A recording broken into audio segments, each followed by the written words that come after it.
No pressure, but I do think that this is going to be one of our best episodes.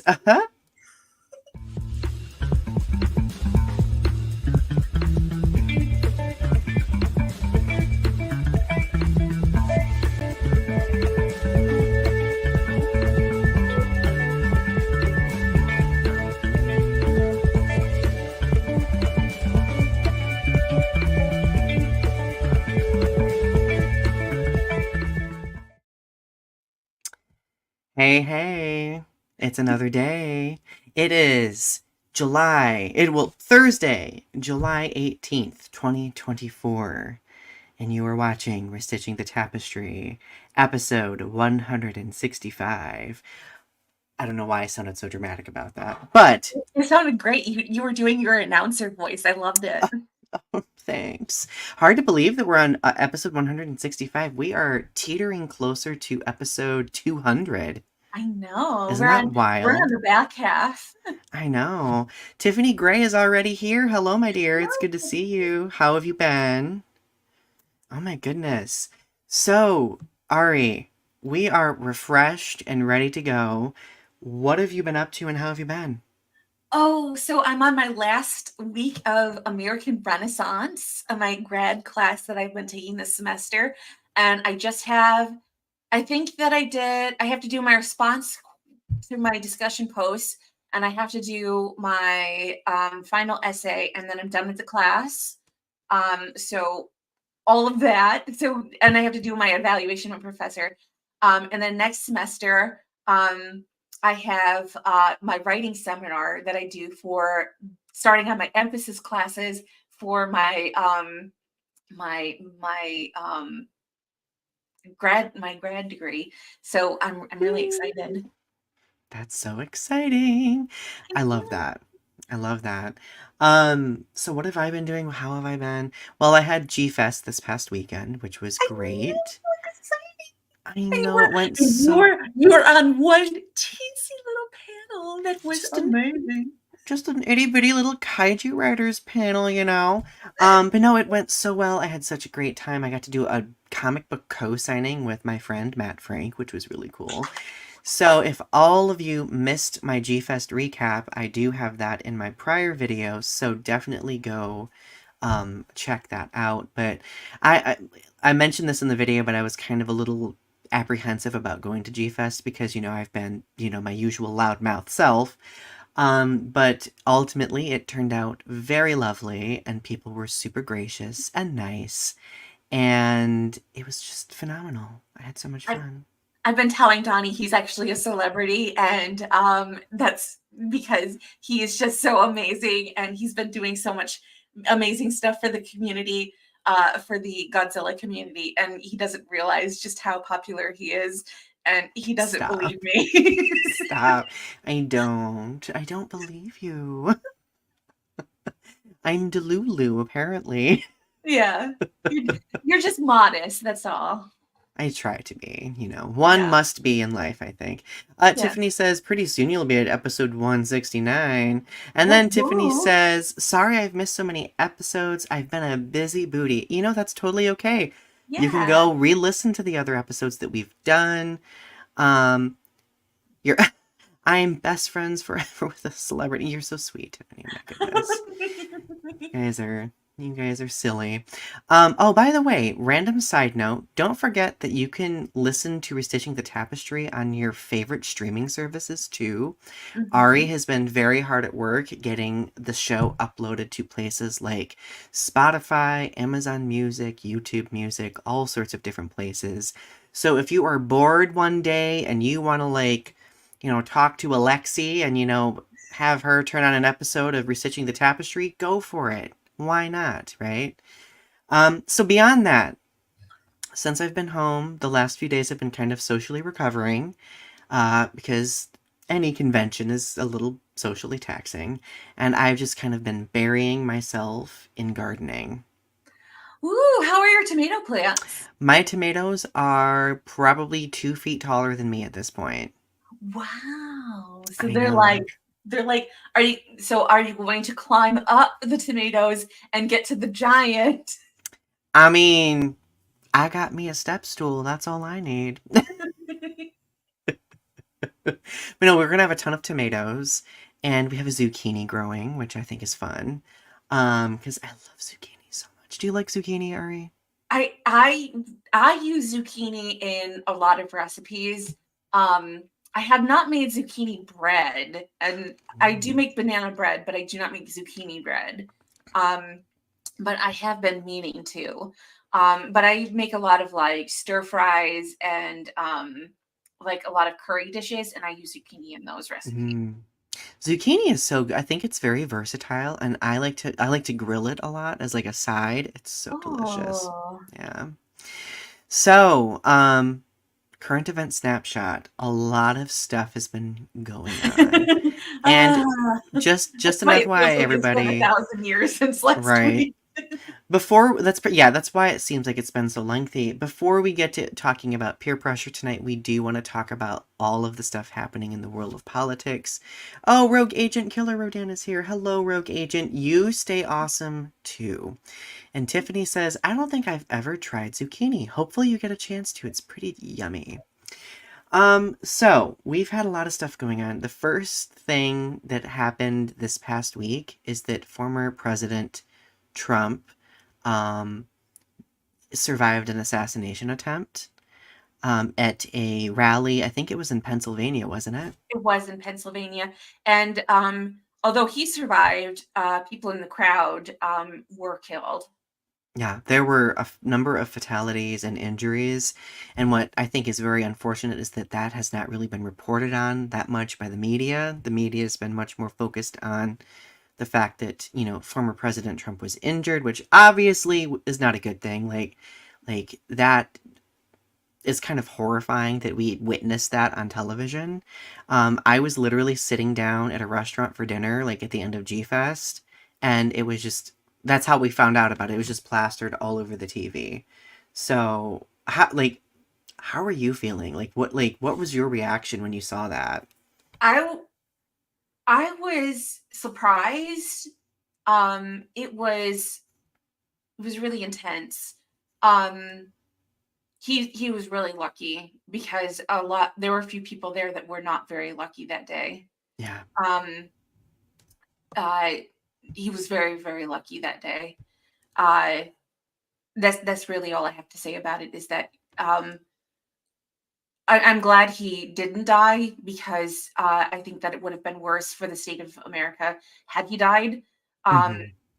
but he is extremely lucky. Yeah. I don't think violence is acceptable. Like I don't know. it's I mean, I feel like our country is just since like 9/11 especially dealing like we've seen so many things happening in media where like things have been captured and we've just been like first-hand spectators in so many different things. And I feel like this event was just kind of like the latest um situation that occurred, that's just kind of adding to that collective trauma, if that makes sense, Yeah. right? So, yeah. What question do you have, Rogue Agent? So while you're posing that question, the RNC, former President Trump has, um, and the RNC have selected JD Vance to be, um, the former president's running mate, for this upcoming election. Uh, Which he's actually my age. Did you know that? I did some research on him, and didn't he write that one book? Oh, what is it called? I don't know what that is called, what that book is, but I know he's an author. Have you seen Frankenstein from Monster High G3? I don't think I have. Ari, I don't think I have either. hmm. G3 Frankenstein Monster High. Is that is that a cartoon or is that I've seen Frankenstein. Frankenstein is non-binary. Oh, so in this particular media, Frankenstein is non-binary. That's interesting. Oh. Interesting. Um, so yeah, so there's been a lot of momentum on the election front with that bit of news that's been released. So JD Vance is somebody who definitely I've seen the feedback on it. Like he very much reflects almost exactly Trump's stances on things. Um, Um, I heard that he was actually a never Trumper for a while back in 2020, yes. and Mm-hmm. he's kind of walked back those statements. Yeah, I noticed So that too. my mom said that he kind of looks like a mashup between Trump's children, Eric, and he kind of looks like Eric Trump and the other one. The, But he, the Donald Trump Jr. yeah, he kind of looks like a mixture between his two kids. and the other one. Hi, Arpy. How are you doing? No, so also President Biden, it's just been revealed that he has COVID. I hope that he recovers well. Like obviously that is kind of scary, although over the It's past only couple of scary because of his age, I think, is yeah. really the case. Because COVID itself, I've been told, is not really as life-threatening as it usually is anymore. Mhm. Um, as it once was, like in 2020. My doctor told me that COVID is more like the common cold these days, and that it's just not as life-threatening as it was. I think at a certain point, like I mean, I feel like herd immunity has happened a lot more than it used to, right? Right. So I'm hoping that that works in President Biden's favor. That's not, that's, I don't wish that on anyone. Um, Rogue Agent says, I like Joe more than Trump. Arpy asks, how are you guys? We're doing well. I just spoke for you. I'm doing well. Ari, how are you doing? You can speak for me. That's all right. I'm doing well. I'm surviving. My I privileged had ass speaking for you. I had a Democratic Party fly canvasser come to my door the other day, and he was on a bike, and he came up with his little bike helmet, came up my like stairs, and he handed me a flyer, and he said, "So, are you gonna vote August 6th?" And I said, "Heck yeah, I'm gonna vote."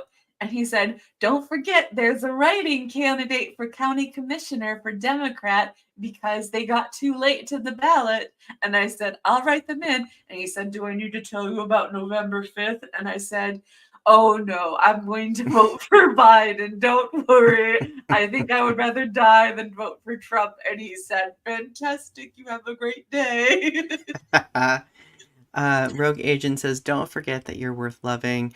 I'm glad that you brought that up because I don't think people focus so much on November 5th that they don't take into consideration that there are local elections taking place in August, right?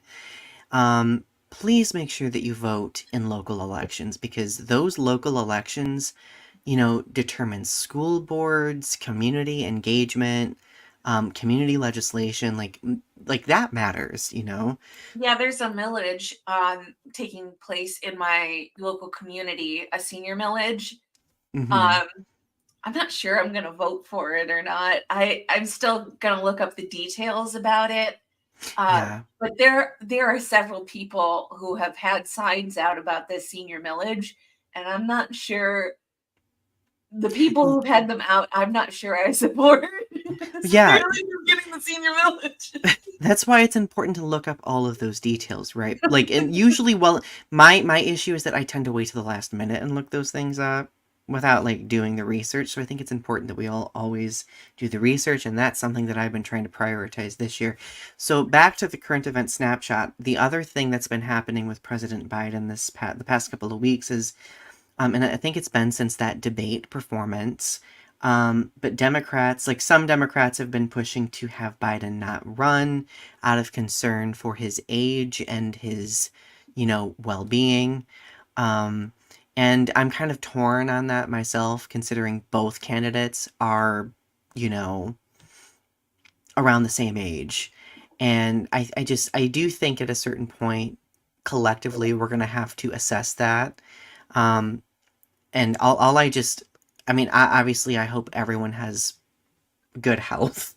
Like, but that's something that's been very discussed among Democrats lately. So, I think I would vote for him, honestly. I think that he's still doing pretty good. You know, hmm he may not be the best orator, but yeah. it's fine. Well, I feel like, I mean, with because there's been more than just the debate where he's been kind of having like these moments where he's been maybe saying the incorrect thing or mixing things up, and I think it has a lot to do with rest. Because if you look at his schedule, he is like all over the place. Like, let the poor man rest a little bit. Well, Um, he's just president. I mean, being president, I mean, did you see Barack Obama after 4 years of being president? He went from being like a sprightly, like 49-year-old to like a gray old man. I I mean, being know. president, it wears you down. Yeah, right. Except it Ro- didn't for Trump for some reason. He Rogue didn't do his job very well. Rogue Agent says, I'm leaving in a minute, just been busy with my own projects. Well, thank you for joining us for a while. We really appreciate it. So, Ari, are you ready for the show mission statement? I forgot, I totally realized we forgot to recite the mission statement last episode. I was wondering, I was like, whose turn is it? But it is your turn. All right, here we go. We live in a dynamic society where social media shapes us by creating greater opportunities for connection. It has led to a developing understanding of the adversity many marginalized communities face, the powers causing the adversity, and those who act as bystanders as atrocities take place in real time. Our goal with this show is to make connections and have challenging conversations about social topics, current events, pop culture, and art. Together, let's weave the threads of understanding with what privilege we have in order to learn, educate, and create in a world that's growing. Mm, My wonderful. podcast voice. I love it. I love it. So, tonight's episode is peer pressure, and I'm kind of surprised that we've not. I mean, I feel like we've maybe touched on it here and there, but we've not dedicated an entire episode to it yet. So, I think it warrants conversation because so many people are impacted by it, ourselves included, right? So just to you know me, I like to begin with a good old definition, right?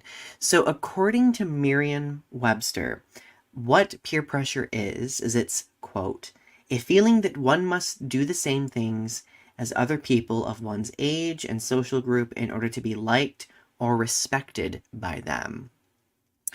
Which I think subliminally I've always known what peer pressure meant, but I never really kind of looked at a definition. And I'm just kind of like, ooh, there's so many different layers and levels to peer pressure that it can be kind of scary when you think about it. Yeah. So, how have we dealt with peer pressure as adults in certain aspects when it comes to doing things? So my sister was talking about peer pressure, about things that she recently felt as though she had to do, as somebody who's in their 40s. And one thing she was telling me about things that 40-year-olds have to do, is that, as a 40-year-old woman, she said 40-year-olds are peer pressured to wear floral. She says Jessica, my sister Jessica, and her have so much floral in their wardrobe because society demands that if you are a woman over 40, you must wear floral. Um, it's just kind of one of those things that you, as an old woman, have decidedly become a floral wearer. Oh no. Oh no. Women And have I so said, much to navigate when it comes to peer pressure. It's mind-boggling. I don't have a single thing of floral in my wardrobe. I said I don't dress age appropriate. I think the closest thing I have to floral is like pineapple print socks, and that's definitely not floral. Well, you're also not a 40-year-old woman. I don't know, Britt sometimes thinks I am, but that's besides the point. Taylor's here. Hello, Taylor. I got to see Taylor earlier today. Ugh, peer pressure. You mean being bothered about writing? That's like a teacher inside joke because at a certain point we had to teach this philosophical composition concept about writing about it's a lot to unpack. But how have we dealt with peer pressure as adults? Um, I think as an adult, the biggest piece of peer pressure that I have had to deal with largely has to do with relationship building. Like, because I feel like a lot of like heteronormative relationships like have begun in like the 20s and everything like that. And I didn't get into a relationship, I a actually stable put that as one. number 10 as the LGBTQ plus community. What forms of peer pressure do the cis het community do? Well, So this is a big one. There's like this peer pressure because I remember when I was in my 20s, people would be like, well, why aren't you with somebody? Like, why aren't you settling down? Like, why aren't you blah, blah, blah, blah, blah? And I'm just like, well, I can't find someone at that time, so sorry. Like, let me just go to J.C. Penney and pull a gay off the shelf. Like, clearly that's what they thought that it would be the case, right? Oh, maybe not I J.C. feel Penney. like, Maybe Abercrombie and Fitch. There we go. isn't there kind of like a societal peer pressure to like define your relationships in terms of like cis het norms of like having like a man or a woman in the relationship and defining your roles in terms of like man and woman? Oh my God, Ari. Yes. Why didn't I think of that? So I still will get people who don't really know the social graces of like asking inappropriate questions, right? Who will be like, Donnie, so like you and Britt, like who's the dude and who's the girl? And I respond with like, well, we both It's so are very we're both are dudes. We're dudes. we're just guys being guys. Just Guys dudes being being dudes. dudes. And then they're like, well, no, like what, like who takes on that role? Like who's the man? Who wears the pants and who doesn't? And I'm just like, I don't really think I understand the question. Like what is like what do you and and then they kind of like press you like to pick, like you have to choose. And I'm like, I don't know. Like, are you asking who's like dominant and submissive in the relationship? That might be a more sensible question to ask. Still inappropriate, I think, to ask someone. But Absolutely, because that's bedroom talk. yeah, and but it's like there is this pressure to like pick or to identify that type of thing based on that. Um Taylor says both wear pants, my brother in Christ. And then Taylor says kiddos never heard of verse switches. And then Tiffany says neither one of you wear the pants in the bedroom. The comment section is full of zingers tonight.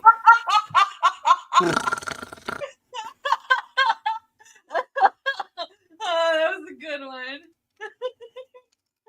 Uh, um, but yeah, I would say that there is that peer pressure to deal with. I think the other peer pressure that I sometimes still deal with is like the peer pressure to drink. I think that and of course, I'll deep dive here in a few minutes about college history with that. But like, I feel like to this day, like at social events, there's kind of like this pressure to drink, and I have no problem. Like, I enjoy having a drink every once in a while. Um, but I kind of feel like depending on what space you're in, there kind of like is like this expectation, and if you don't kind of participate or meet that expectation, there's kind of like, are you okay? Like questions asked kind of thing, you know? Yeah. So, Also, the societal pressure recently to smoke weed. I feel like that's such a normalization of the thing. And it's sort of like, well, I especially, don't yeah, like I'll say like, oh, I don't smoke weed, but then people will get defensive about it. Like, oh, well, do you not like it? And I'm be just like, like, no, not really. or do they think that like, oh, do you think less of me for it? I'm like, no, I literally don't. Like, you can do that. That's fine with me. I just don't like that feeling, you know? It's fine for a person to not like that feeling. I'm just like, I take meds. I don't smoke. We're medicated. We don't need anything else. Tiffany loved your reaction. Thank you. Taylor says, "Ugh, the weed stuff annoys me." I know. Ooh. Maybe Um, I'm just too much of a square. Like I don't really drink too much anymore. I do have a beer every so often, but I don't drink like too much socially anymore. oh my God. Speaking of beer, so like, as I've gotten older, I've noticed that people have like this. I'm not saying that you were peer pressuring me to drink beer or anything, but I've seen other people try to be like, "Oh, well, you're this age. Why aren't you drinking this IPA?" Like, and I'm like, girl, I'm not a beer person. Like, white wine person till the end of time. White wine till the end of time. I actually had something that, speaking of, not to peer pressure you or anything, but there was something that I think that you might have liked. Um, I was drinking this like gin and tonic. It was kind of like a White Claw type thing, but it was super yummy. It was a blackberry flavored, and Ooh, okay, I would have liked that.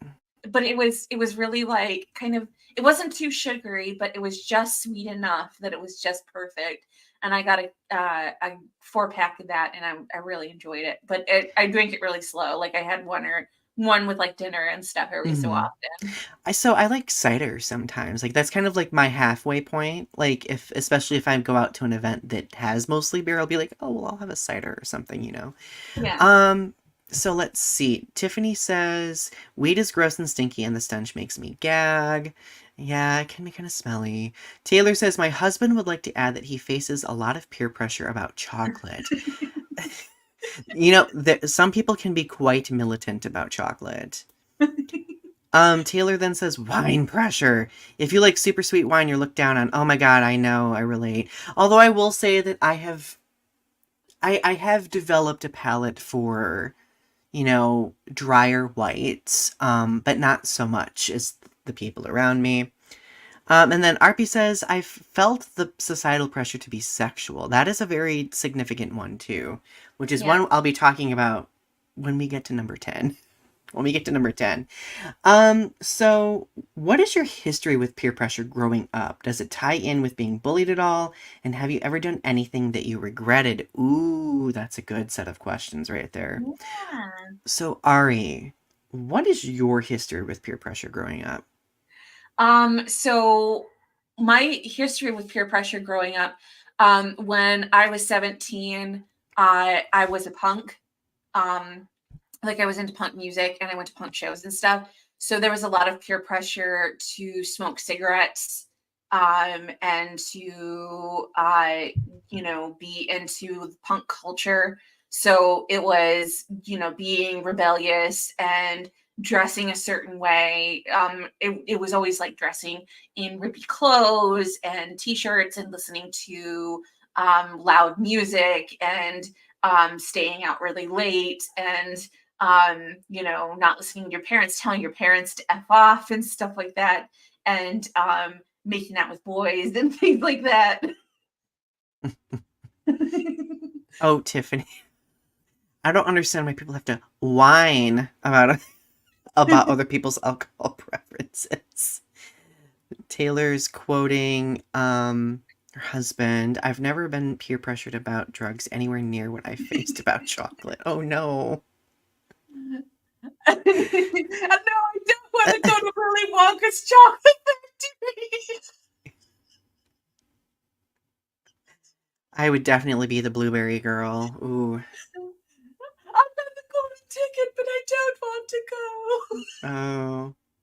So, no, that's interesting. I feel like for me, when it comes to like those stereotypes or cliques, there was a certain level of expectation and peer pressure. Like, I know, like, I went through a phase where I was goth and then emo, Yeah, and it was kind of like this pressure of like, you have to be different. If yeah, you fall within like what's normal, then you are, I don't know, being terrible. And of course, if you looked at the other social groups, they had like very similar like peer pressures, right? I think peer pressure became very apparent for me. I've shared this story many times, yeah. and I shared this during my bullying, my story of survival series, which is kind of a hard story to share. But when I was at band camp, I remember like there was like this pressure to do what all the other boys were doing, no matter how raunchy or disgusting or chaotic or unhinged it was. And I remember there was this time where we had like dorm inspections for band camp every morning to make sure everything was clean and nice. And being the person I was, I would always follow the rules, and my bed was made perfectly, everything was in place. The boys wanted to be funny, and they were like, let's make this place as big of a mess as possible. They would like throw the musical instruments into the middle of the floor. They were shoving towels down their pants to make themselves look equipped, let's just say.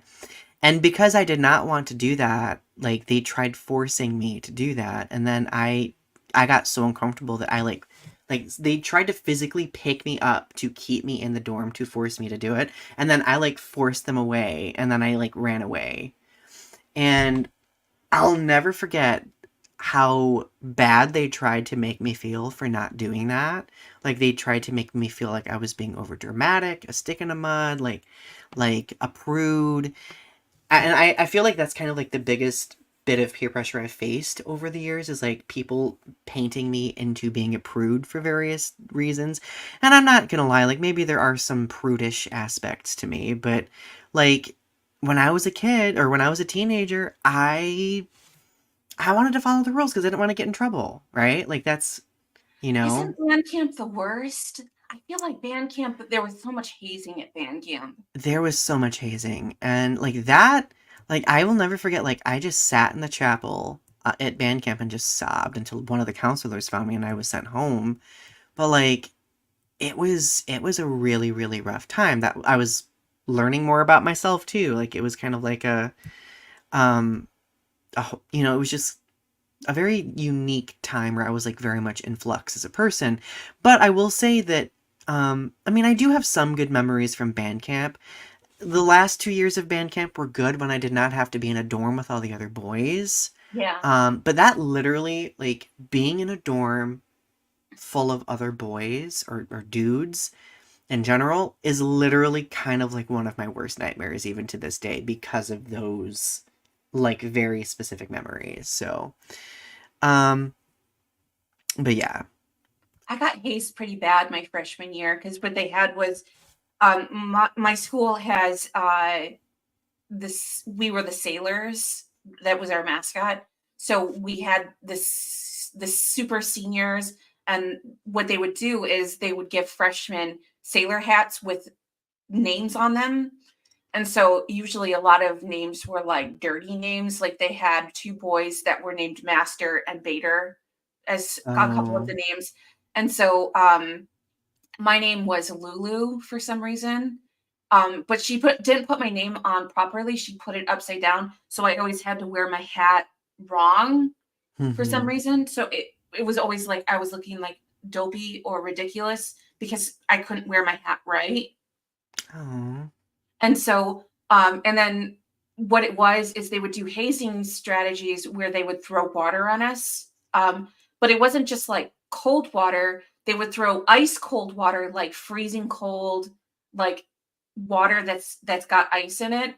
But then shortly after that, they would throw like boiling water on us too. They would do that, but they wouldn't just throw water on us. They would make us do like physical exercise while we were doing it, like making us do push-ups. And they would say, start counting to 10. And once I get to 10, you can stop doing push-ups. And they would go 1, 1, 1, 1, 1. And you would keep doing push-ups until they got to 10. And they never got to 10. Like you just stopped, you just fell down from like physical exertion. And they're throwing water on you this whole time while they're doing this. Um, and they would do things like they would physically embarrass you. There was this thing called the super sailor, which was like this teddy bear, which was this giant teddy bear, and you were supposed to hold on to it. And if you didn't, then you got punished. And um, they decided to mutilate this teddy bear by cutting off its ears and its arm to give it testicles and a penis. And they decided to give it to me to hold on to. and they were doing things like this, like sexual things like that, all That's these like messed sexual up. things, and like it just it culminated, like it was just all of this stuff all the time, like where they were just like constantly harassing you and like screaming at you and like making you march like all the time and like making you play your instrument all the time like at random times, and like they could just make you do whatever they wanted, and it was just constant harassment like that. And Wow. that's just what I remember. So like by the time I got to 11th grade, you're supposed to get to the senior level where you earned like this ability to haze again, and I got to 11th grade and I was like, I don't want to hurt people, like I don't want to have this Mhm. ability to. So I dropped out. I was like, I just, this is horrible, like this band is, these people are, this is nuts. Like, why would I want to be part of this organization? Yeah, that's so messed up. People are really messed up. And you know what? Those kids like do that because they're literally taught that that's acceptable behavior, right? And it's the Um, adults that allow that to happen. mhm. Taylor says, I liked band camp, but I wasn't hazed. I'm glad that you weren't hazed. RP says, Donnie, I'm that way too. I think are you talking about like feeling prudish? Taylor says, I remember an unpopular girl's only pair of tennis shoes were thrown in the pool. It was not good. Tiffany, Tiffany says, Tiffany, you're full of the zingers tonight. Donnie, I think those other boys stuffed towels down their pants to compete with your natural package because theirs were smaller than a cockroach. I'm sorry if I'm teasing about the chocolate thing. I don't know if it's actually like if he has like a problem with chocolate or if he's like has an allergy to chocolate or anything. But I was just I was making jokes about it and I realized that like it might actually be something serious. So I'm sorry if I'm like Aww. joking about it or not. I'm Arpy, sorry. sa- Arpy says, I know someone who was kind of pressured to wear a mask and get vaccinated. Like peer pressured into it.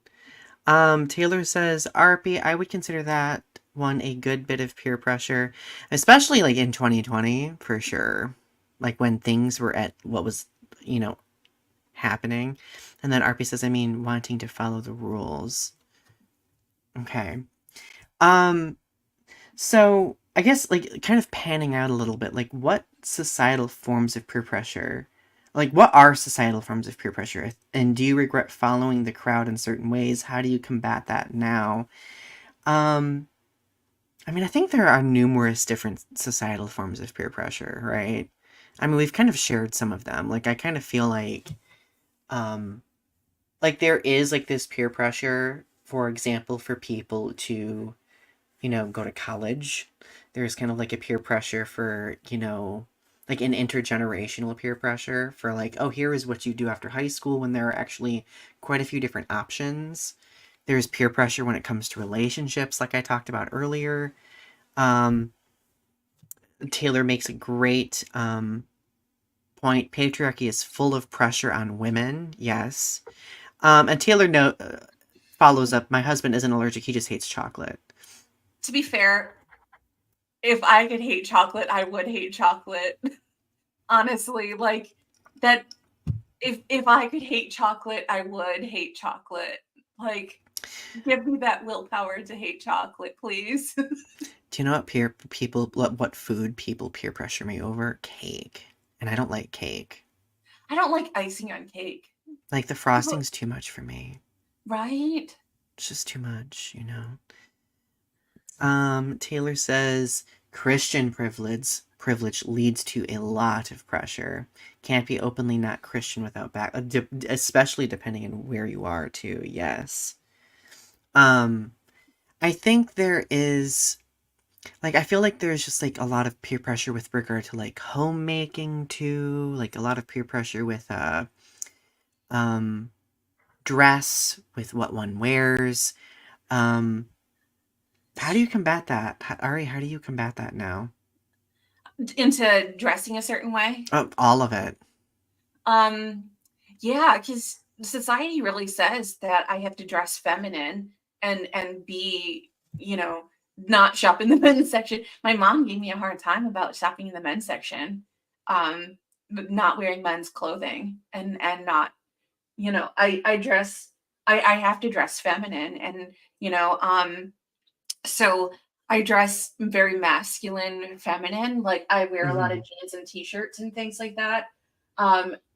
I do have dresses in my closet, but they're kind of like t-shirt dresses, like easy breezy, beautiful cover girl dresses, kind of, Mm-hmm. like they're not like floral dresses like my sisters wear. They're not, certain types. I have a lot of hoodies in my closet. I do love a But good hoodie. but you know, I don't mind dressing feminine. I sometimes will dress, it depends on the day.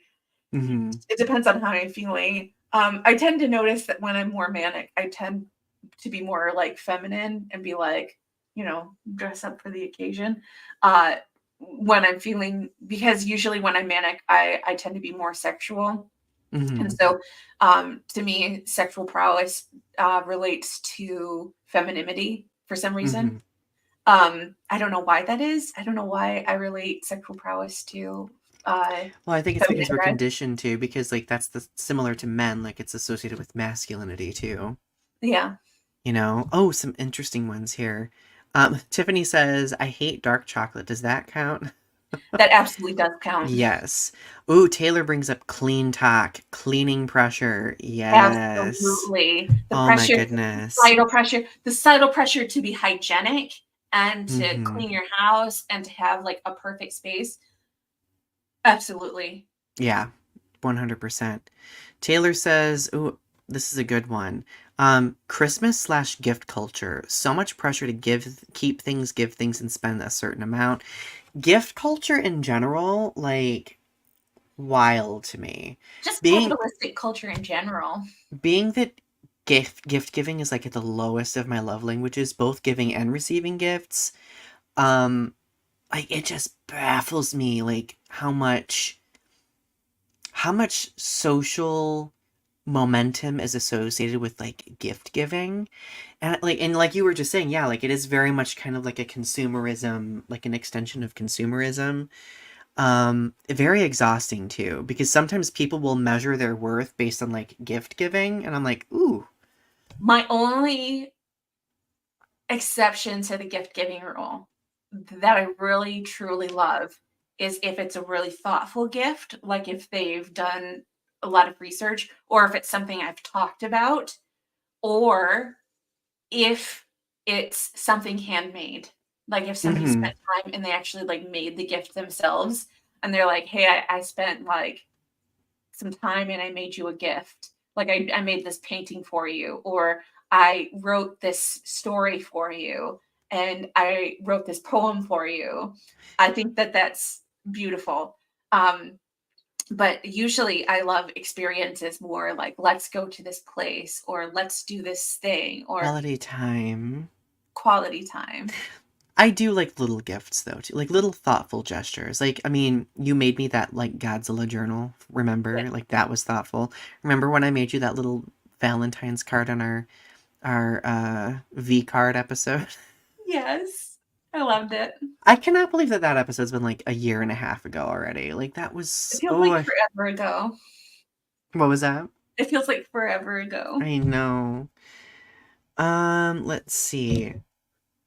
Tiffany says, well, wait, I missed Taylor's comment here. Taylor says, the deeper I am in the queer community, the more pressure I see to be hypersexual, hyper kink focused. I've Mhm. experienced that in the queer community too. Like it can be, and I'm going to be talking about that here in a few minutes. Tiffany says, when I was 15, I dated this guy who tried to pressure me into wearing a thong, sneaking out at night with him, and even wearing a diaper. I guess it was some sort of fetish. I didn't give in though. That's Thank good. you So you for not kind of created giving a, in. like obviously everybody has like their preferences for what they want. But like you established a boundary, and I think it's important for people to respect those boundaries, right? Um, so the next question to consider is groupthink related to peer pressure. Do people operate in groupthink out of fear of dissent or shame? Oh, I definitely think it's associated with peer pressure, or it can cause peer pressure.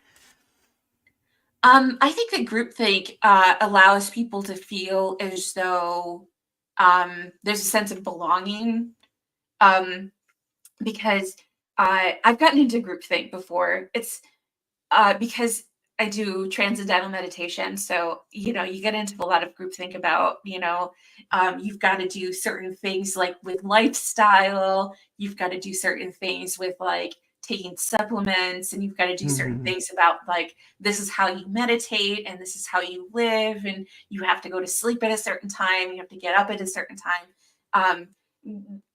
Doing those doing those group things, it sort of, because there's a sense of like needing structure in your life, or wanting structure in your life, and feeling as though when you get into these group things, that having this one way of thinking, or one way of belong, it's like it gives you a sense of belonging. Hmm. And it makes you feel as though um, that uh, it'll everything makes sense. Like Yeah. if you just follow this one way, everything will make sense, and everything will fall into place, and you will achieve some kind of personal enlightenment. Um, Yeah. it sometimes it does, bring happiness, in a sense, because you do kind of go along with the group, and there is a certain amount of like acceptance of all of these things. But is it the only way to live? No, I don't think No. so. Yeah. I- Because we live in a diverse society, and there are so many ways to live, and not all, not there's not just one way to live. There's not just one acceptable way towards enlightenment, or because I just, you know, to me, I think that, you know, especially when it comes to stuff like religion. It's not, transcendental meditation isn't a religion, by the way. Hmm. Like when it comes to like philosophies and things like that, when you get into these like group things, it's so hard to see outside that group thing, Yeah. because you get so tunnel visioned on what is acceptable, that you start to not see what's outside of that. No, I agree completely. Tiffany says, then at my Sweet 16 party, the same person kept trying to guilt me into letting him spend the night, and I was telling him my grandparents wouldn't allow it, but he kept pushing until he made me cry. Wow, that's horrible. I'm sorry. Did you get rid of him? Ooh. Um, so the next question, can peer pressure be used as a form of bullying? If so, how? Well, I mean, I did note my Bandcamp example. Ari noted their example from Bandcamp as well. I would say that both of those qualify as bullying. Um, when, like, at a certain point, like in late high school, early college, when I wouldn't drink with everyone else, people would, because, like, there was like a partying scene and everybody expected you to show up and participate in the party, or you were drug along and expected. And if you didn't drink, you were kind of just ostracized. You were kind of relegated to the back corner of the room. I literally have had people point at me and be like, "You're boring, Donnie. Like nobody wants you here. You're stupid," because I didn't want to drink. I felt a lot of peer pressure in college to do psychedelics. That was a Hmm. big thing in college, to do like mushrooms and to do like LSD and stuff like that. I felt a lot of pressure to, because a lot of people that I knew were doing those things. And so it was sort of like I wasn't cool because I wasn't doing those things. And I said, I have, and maybe I was telling I wrote this in my journal the other day, that I was feeling like I actually had saved my mental health, because I think that my mental health would have been a lot worse, or my brain, I think I might have suffered a psychotic episode a lot earlier had Hmm. I done psychedelics. Um, because I had a sense of my reality being tentative as it was, even then, that something in my brain chemistry would not have mixed well with psychedelics. um, Hmm. that I just did not would not have done well with those.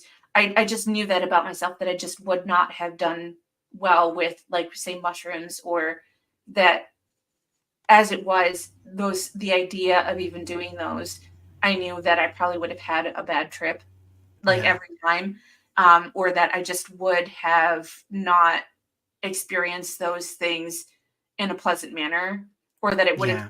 or just the idea of, like, playing with your brain chemistry in some way. Um, the idea terrified me because my sister did LSD when she was a kid, and she was talking about, like, things that she saw and things that she had trips that just did not work well with her.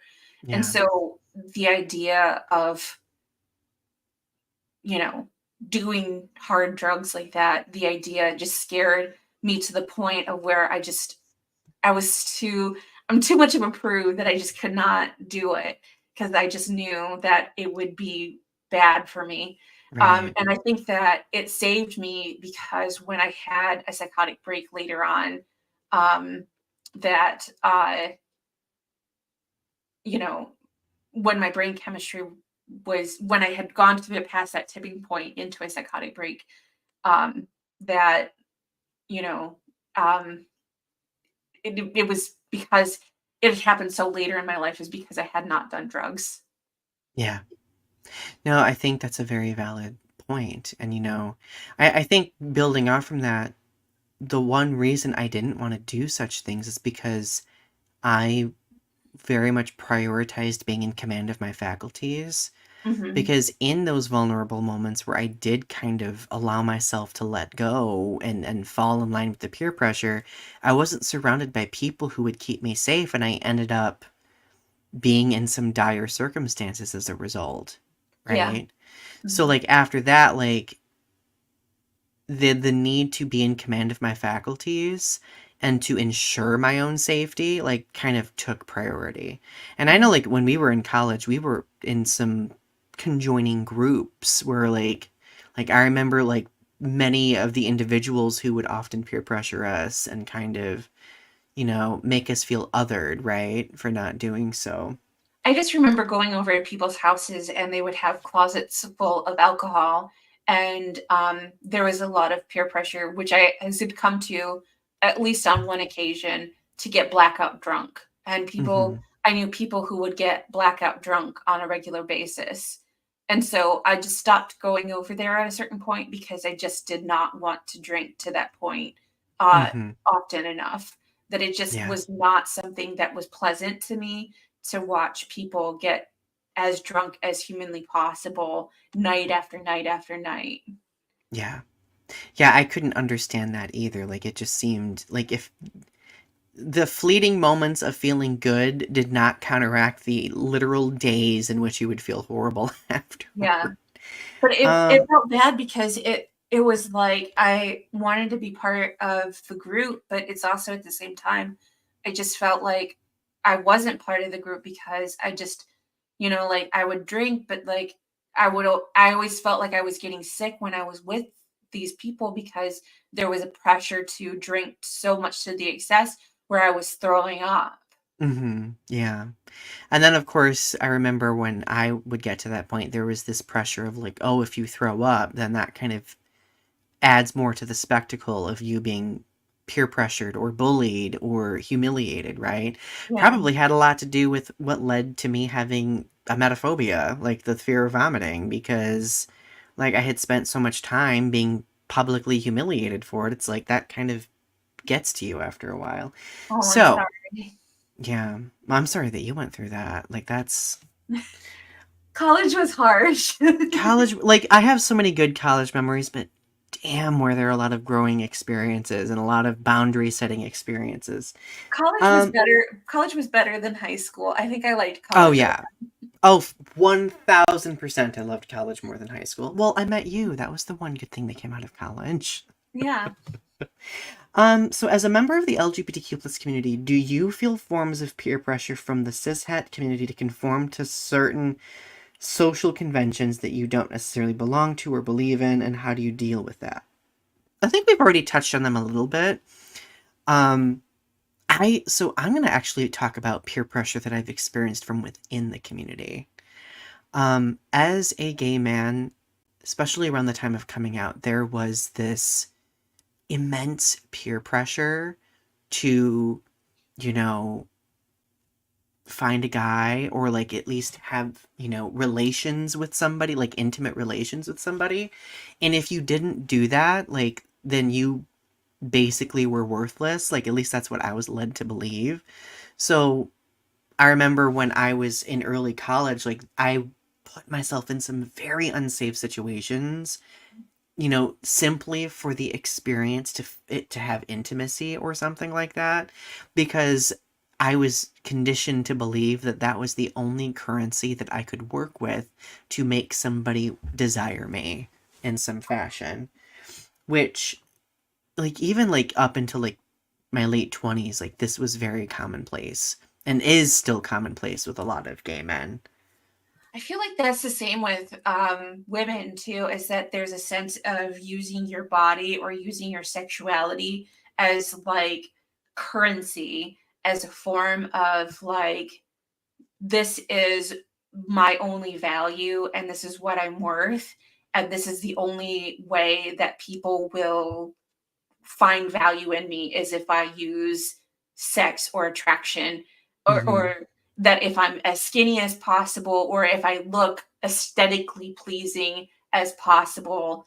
And if I use that value um, as a way of attracting a partner. Hmm. No, I think that's it. Yeah, like there are a lot of parallels. There are a lot of parallels.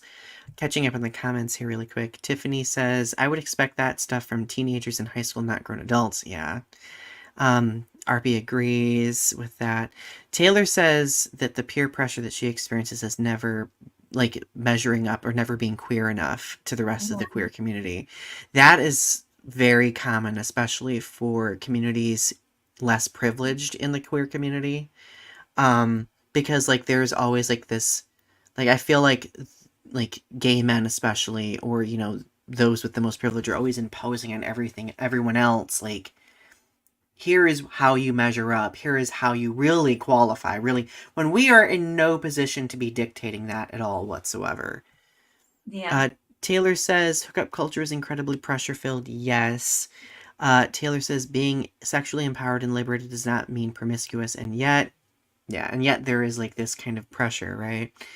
Um, it's very complex, let's just say, and I think that it's taken me years of therapy to come to terms with that, and some of the experiences that I had early on in college as a result of peer pressure, especially intimately.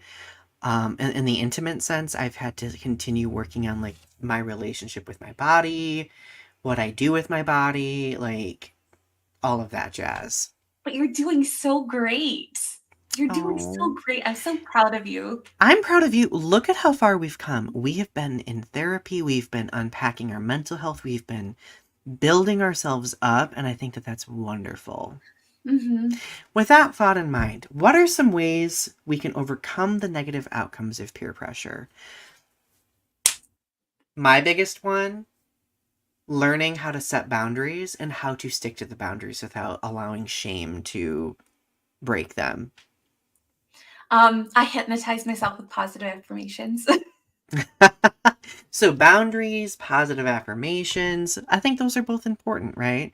And sometimes those take practice too. Like, I know my big thing is like learning when to say no, or what being or finding justifications that are convincing enough for people, even though I may not necessarily need to be that elaborate, but just be like, hey, I don't want to drink because this, just finding reasons to kind of like protect yourself sometimes. I think that is important.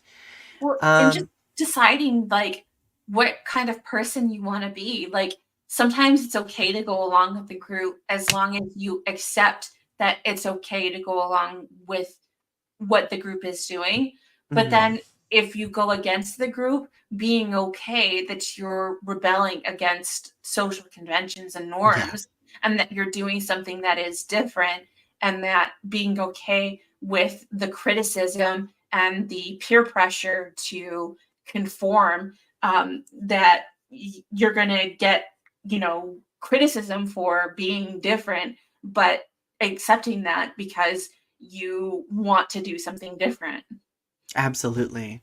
I'm going to have a point to add to that here in a second after we get to Tiffany's comment.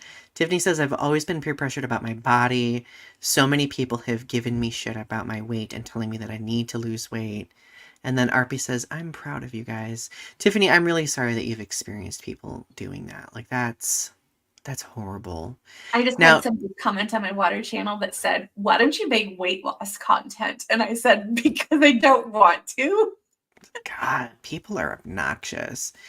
Um, so building off your point that you made, Ari, about, you know, like overcoming like negative outcomes of peer pressure, I think making sure that you are surrounded by people who can be encouraging as opposed to discouraging, that's important. Like if you are, our final question, by the way, is can peer pressure ever be a good thing? If so, how? I think that there is a such thing as a healthy amount of peer pressure because I've learned that peer pressure um, can sometimes help me in certain contexts operate beyond like my safety net to grow as a person sometimes, try new things, so on and so forth. Um, but I've quickly learned that people do one of two things if you say no. If you're surrounded by negative people, they will probably publicly humiliate you for saying no or for not wanting to do something. But if you're surrounded by a good group of people, they'll be like, you know what? Okay, that's totally fine. It's totally Yeah. fine. You know, you can be a part of our group, but you don't need to necessarily drink. Or you can come to this party. You don't need to necessarily do all the shenanigans that we are partaking in. Right? You know, like I think that it's very possible for there to be a balance where people can respect, you know, those boundaries without degrading into peer pressure. It's like peer pressure, but if you say no, it's not that we're going to ostracize you if you say no. Exactly. 1000%. Tiffany says people need to learn to mind their own effing beeswax. Yes, I agree. And so like now I'm at the point and I think therapy has helped me a lot because there was a certain point where I would almost take any peer pressure as an attack. Yeah. And with therapy, well, of course, which became toxic to people around me too, because then I would kind of get a little defensive and retaliatory. But thanks to therapy, I've gotten to the point where, like, you know, maybe that person's just being playful, you know, they're not pressing the issue, you know, they're respecting my boundaries, but just being playful and bantering, you know, like there's a difference, right?